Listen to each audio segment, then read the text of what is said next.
जय उत्तराखंड। आप देख रही हैं यूके न्यूज लाइव और मैं हूं आपके साथ रिया कुमारी। पेश है उत्तराखंड की आज की खास खबरें। केदारनाथ धाम में बढ़ती भीड़ को देखकर गर्भगृह के दर्शन बंद हो गए हैं। अब सभा मंडप से ही दर्शन कराए जा रहे हैं। गर्भगृह के दर्शन बंद होने पर तीर्थ पुरोहित समाज ने आपत्ति जताई है। दरअसल इन दिनों श्राद्ध पक्ष चल रहा है। प्रत्येक दिन 18 से 20 हजार तीर्थ यात्री केदार बाबा के दरबार में पहुंच रहे हैं, लेकिन भक्तों को दूर से ही दर्शन कराए जा रहे हैं। क्यों कलर अभी देखा कि क्या बोल रहा वो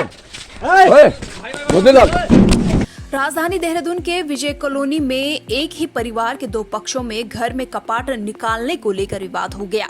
धीरे धीरे विवाद इतना बढ़ गया कि दोनों पक्षों में मारपीट होना शुरू हो गया, जिसके बाद एफआईआर दर्ज कराई गई। वहीं दोनों पक्षों में आरोप प्रत्यारोप का दौर जारी है। तो मैंने अपने भाई और फादर को मैंने कहा कि आप एसएसपी ऑफिस में जाकर इन्हें बताएं कि पुलिस यहाँ पे अपनी दादागिरी दिखा रही है।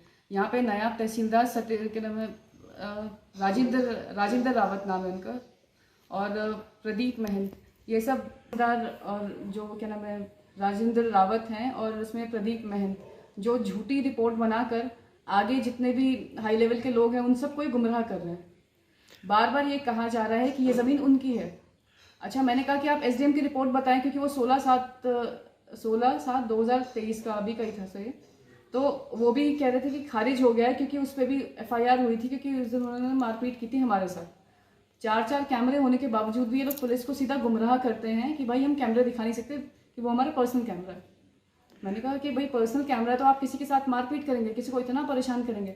हद तो सर तब हो गई कि जब इन्होंने 11/8/2023 को इन्होंने क्या नाम है भीड़ इकट्ठा की। बल्कि मैंने 112 पे पुलिस को फ़ोन भी किया था कि भाई हम 107 116 हो चुका है, तो इसका मतलब सिर्फ ये है कि हम आपसे झगड़ना नहीं चाहते, चाहे आप हमें उकसाएं भी। तो इन्होंने क्या किया कि मेरे घर के पास जो है सर ये सीवर का जो पानी है ये डालने लग गए घर पे, और वहाँ पे जमा कर दिया गोबर वगैरह। और आप जैसे जानते हैं कि डेंगू का टाइम चल रहा है आजकल, तो इससे मैं और मेरा परिवार बीमार भी हो गया। तो मैंने सत्येंद्र नाथ जो पार्षद है मैंने उनको भी बताया। इवन मैंने क्या नाम है सीएम हेल्पलाइन में भी डाला, और मैंने 112 पे भी फ़ोन कर दिया। चलो पुलिस वाले आ गए, तो इन्होंने क्या किया, जो पड़ोस में सचिन कोठारी, सुनीता कोठारी और राहुल कोठारी, इन्होंने जो ये देशराज यादव ये सब करके जो है पड़ोस वाले, इनको इकट्ठा कर दिया और मेरी मम्मी के ऊपर हाथ उठाने लग गए, बाकायदा वहाँ कैमरा होने के बावजूद से।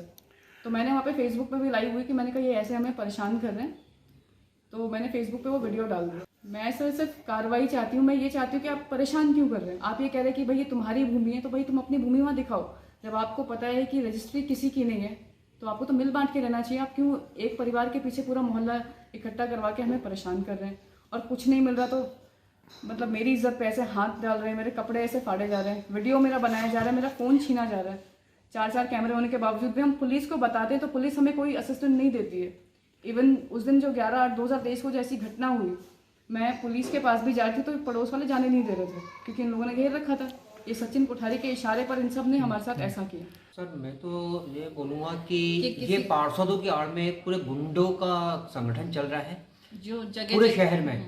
जो पूरे शहर में ये पार्षद अपने आदमी 150 इकट्ठे करते हैं और किसी के ऊपर भी खुल के गुंडागर्दी करते हैं। अरे उसकी जमीन में कोई दिक्कत है, कुछ है, तो ये डिपार्टमेंट राजस्व का है कि राजस्व को जांच करना चाहिए कि सही है कि है, गलत है, क्या है। आप गुंडागर्दी करके किसी को मार रहे हो, पुलिस के संरक्षण में उसके साथ मारपीट हो रही, पुलिस के सामने मार रहे, पीट रहे, लेकिन पुलिस तो क्या है कि हाथ। सर ये मेरे जो घर का रास्ता है इस पर कब्जा करने के लिए इन्होंने मेरे ऊपर कई कातिलाना हमले भी किए और मैंने कई बार कंप्लेंट भी की, प्रशासन से भी की, सबसे की। लेकिन ये लड़की अपने लड़की होने का गलत फ़ायदा उठा के कभी बलात्कार का आरोप लगाती है, कभी लड़ाई झगड़े का। मैं इसमें अभी तक 18 जमानतें करा चुका हूँ, जिससे मेरा परिवार वाले और मैं मानसिक रूप से प्रताड़ित हमें ये करते रहते हैं। इसके पिताजी सरकारी कर्मचारी है और बोलते हैं कि हम असहाय हैं, हम गरीब हैं, कि हमारे घर में नदी का पानी घुसता है। हम सारी नदी के किनारे रहते हैं, सभी के घर में नदी का पानी। जिलाधिकारी देहरादून के आदेश पर बिजली विभाग मुस्तैद हुआ। बिजली विभाग के कर्मचारी कमर कस कर सड़कों पर दिखाई देने लगे। पूछने पर बताया गया कि ऊपर से आदेश है कि स्मार्ट सिटी को सुंदर बनाने की प्रक्रिया के तहत बिजली के खंभों पर लगे सभी बिजली तारों के अलावा सभी तारों को काटकर जब्त करने के आदेश हैं। उसी के तहत कार्रवाई की जा रही है। मसूरी में नार्दर्न रेलवे की 317 एकड़ भूमि के कुछ हिस्से पर किए गए अवैध कब्जों को हटाने को लेकर रेलवे प्रशासन द्वारा लगातार दूसरे दिन भी कार्रवाई जारी है। रेलवे प्रशासन द्वारा रेलवे की जमीन पर रेलवे प्रशासन द्वारा रेलवे की जमीन पर किए गए अवैध सड़क और पुस्ते के निर्माण को ध्वस्त कर दिया गया है। वहीं 17 लोगों के द्वारा अवैध रूप से रेलवे की जमीन पर मकान को भी खाली करने के लिए 30 दिन का नोटिस दिया गया है। काशीपुर पुलिस ने शातिर चोर राकेश को उसके 2 साथियों समेत गिरफ्तार किया है। बीते रोज तीनों ने एक टावर के पास स्थित एक मकान में चोरी की घटना को अंजाम दिया था। उनके पास से एक अदद तमंचा, 315 बोर में कारतूस, 2 चाकू बरामद हुए हैं। पूछताछ में तीनों ने उक्त चोरी करना कबूल करते हुए चोरी का माल बरामद कराया। तीनों नशे की लत के चलते चोरी की घटना को अंजाम देते हैं। देखिए, पिछले कुछ समय से काशीपुर क्षेत्र में चोरी की कुछ घटनाएं हो रही थी, तो इसी के क्रम में प्रभारी निरीक्षक और सभी चौकी इंचार्जों को निर्देशित किया गया था कि ये लगातार अपने गश्त और पिकेट्स को एक्टिव रखें और खुद भी चेकिंग पे रैंडमली निकला करें और हर गली मोहल्ले पे चेकिंग करें। इसी क्रम में ये हमारे बांसपुरा चौकी इंचार्ज एसआई सुनील सुपेरी, इनके द्वारा चेकिंग के दौरान इनके और उनकी टीम ने 3 संदिग्ध युवकों को गिरफ्तार किया, जिनके पास से अवैध तमंचा और अवैध चाकू बरामद हुए हैं और इनके नाम क्रमशः राकेश कुमार और साथ में बंटी सैनी और एक मोहम्मद रबानी है। इन तीनों युवकों की कुछ एक्टिविटीज भी संदिग्ध थी, तो इनको थाने लाया गया, इनसे पूछताछ की गई।